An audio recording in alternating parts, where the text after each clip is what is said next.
नानी दमन स्मशान भूमि पर यूरोपियन यूनियन से अलग होने के लिए ब्रिटेन में कराए गए जनमत संग्रह के परिणामों पर दमनवासियों ने बैठक कर किया विचार विमर्श।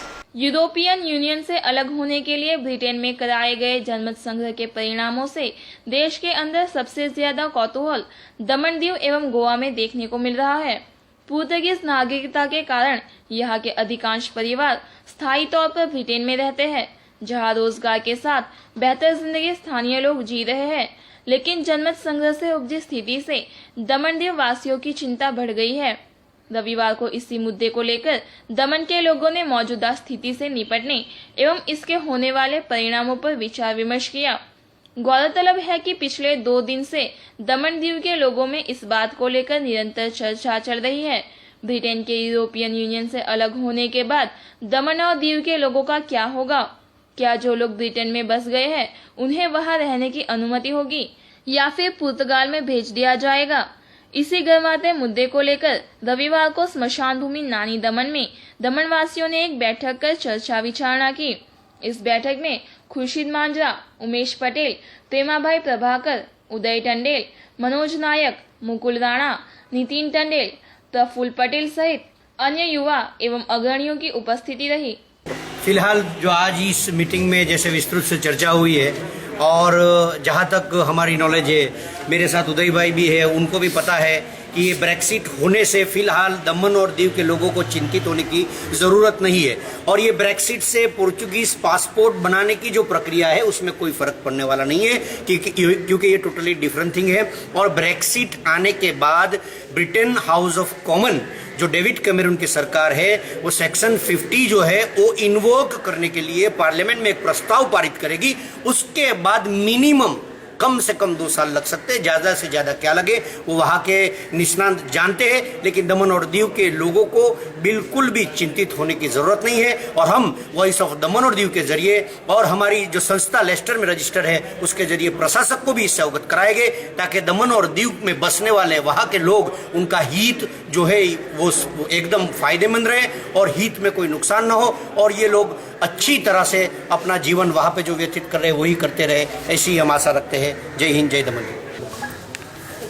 एक्चुअल में आज हम लोगों ने इसलिए मीटिंग रखी थी कि हम सब जानते हैं यूरोपियन यूनियन से यूके बाहर हो चुका है। बाहर होने के लिए रेफरेंडम उन्होंने मांगा था जिसमें एग्जिट के लिए रेफरेंडम आया है।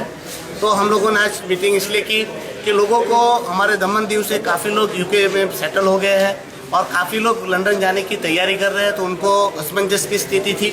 तो उसके लिए हम लोगों ने खास तौर पे खुर्शीद भाई, शिशिर भाई वगैरह, नीरव भाई वगैरह हम लोगों ने डिस्कस किया कि एक मीटिंग रखी जाए ताकि लोगों के मन में जो शंका कुशंका है उनका समाधान हो।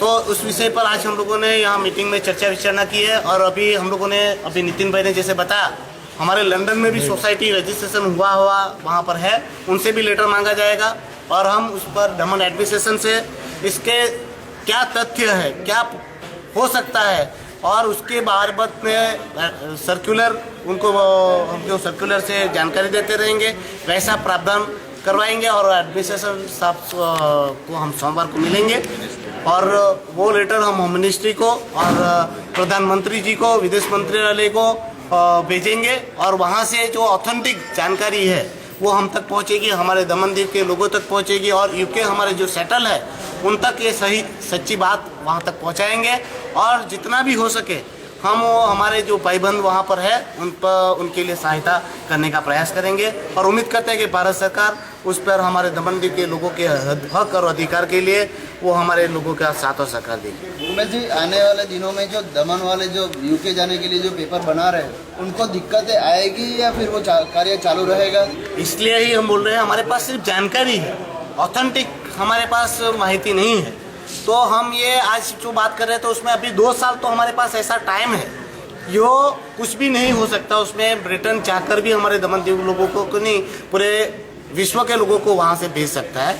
अभी 2 साल तो ऐसा कानूनी प्रक्रिया है उनकी, मगर वो सब माहिती हमारे पास है। हम जब तक ये बातें होम मिनिस्ट्री और विदेश मंत्रालय उसको उनके सोर्सेज से हमारे पास नहीं आती तब तक हम उसको बात को सच नहीं मान सकते।